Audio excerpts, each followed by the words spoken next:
All right, we have inflation part 2. We're going to be measuring unemployment. And when you're looking at inflation, that remember that's one of the causes of it, could be unemployment. Here are some of the here are other video questions. What are the qualifications needed to be considered employed? What is Sacramento's unemployment rate? The nation's unemployment rate. And then put in also, what's California's unemployment rate? I'm just curious if you can tell me those things. What does the unemployment rate need? What does the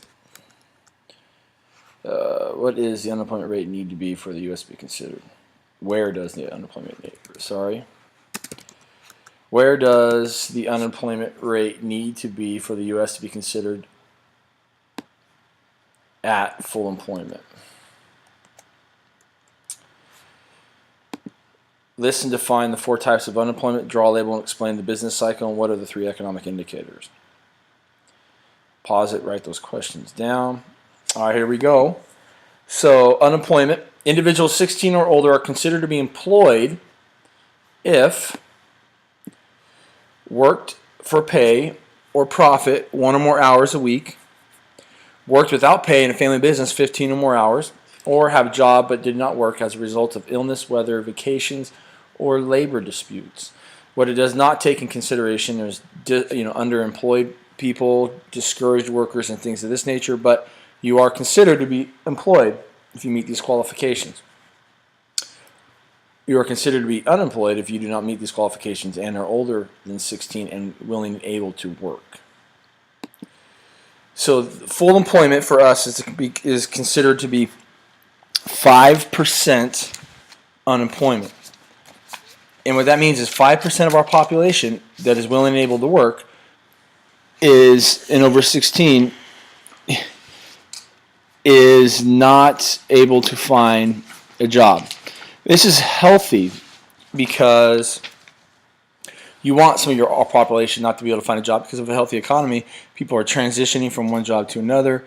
So it's just very, very important. Also, the unemployment rate is the most watched and highly publicized labor fact or statistic. This is what the presidents were talking about. This is what people continuously discuss. So we look at how our economy, we judge how our economy is doing by the unemployment rate and what that is. If it gets to about 6%, this is a sign of a struggling economy.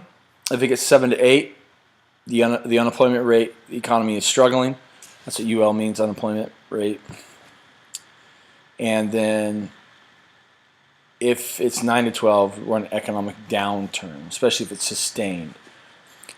Where are we right now? You tell me, and we'll talk about that tomorrow. There's different types of unemployment. There's 4: frictional, structural, seasonal, and cyclical. And so when we're looking at the health of the economy, we look at what types of unemployment do we have. Remember, for a healthy economy, you want about 5% unemployment of those willing and able to find a job. So types of unemployment: frictional, you have workers leaving one job for another, or new entries or re-entries into the labor force. This is good for a healthy economy. So frictional unemployment is not bad. Structural unemployment, changes in technology or consumer taste, and this leads to new jobs, the creation of new jobs, or your job is obsolete. So you're structurally unemployed. Usually what it means is here you'd be starting to go, get a new career, go back to school, get an education, do things of that nature. So this is also a healthy type of unemployment. And then you have seasonal. You have holidays, school year, harvest schedule, depends on where you live, industrial production. I put Christmas, or winter break, those kind of things. Typically, think of UPS, they'll hire people for the Christmas time to work there. And then you also have cyclical. This is the worst type of unemployment. That's why this is here. Unemployment resulting from recession, economic downturn, and that's the business cycle. We'll talk about that next. Harms the economy more than any other kind of unemployment. So these are the 4 types. And speaking of the business cycle, so when we're looking at how well the economy is doing, we do this. This is the next graph. It's called the business cycle. And it's just like this. And so there's 4 phases to the business cycle. Again, I can't put it all on there, so I have to do this. First phase is called expansion or growth. We're going to look at this in monetary and fiscal policy as well. Then you have peak, the highest point. The economy is doing really, really well. And then you're going to have contraction and/or it's called recession. And that's when the economy is in a downturn. And then you get to the trough, which is the lowest point. And if you have long periods of this is basically obviously unhealthy. The long periods of this in a recession leads to depression, which is this. So long periods of this lead to this. And then you go from the trough and you repeat again. It's the expansion peak. So you're always going to have economic ups and economic downs. Here's the business cycle. You have expansion. That was the first phase of it. Phase of economic expansion and growth. That's what contraction. Or excuse me, the expansion. That's the first one. Then you have peak. That's again the high point. That's the strongest point. We already talked about this, but I want you to see it. Contraction, recession. Real GDP is inflation adjusted GDP. We'll get to what that means tomorrow or Wednesday or Wednesday night. And then the trough is the lowest point in prolonged and severe recessions lead to depression.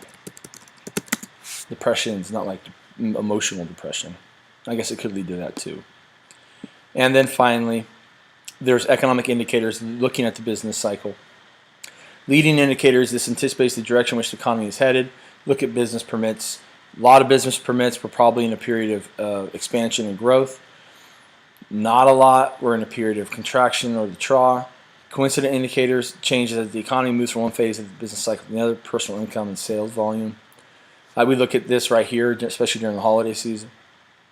And then lagging indicators, change months after an upturn or downturn in the economy. We look at credit. How much money do people borrow on credit? Are they paying it off? That's an economic indicator, looking at the business cycle. So there you go. Enjoy. We'll talk about this tomorrow.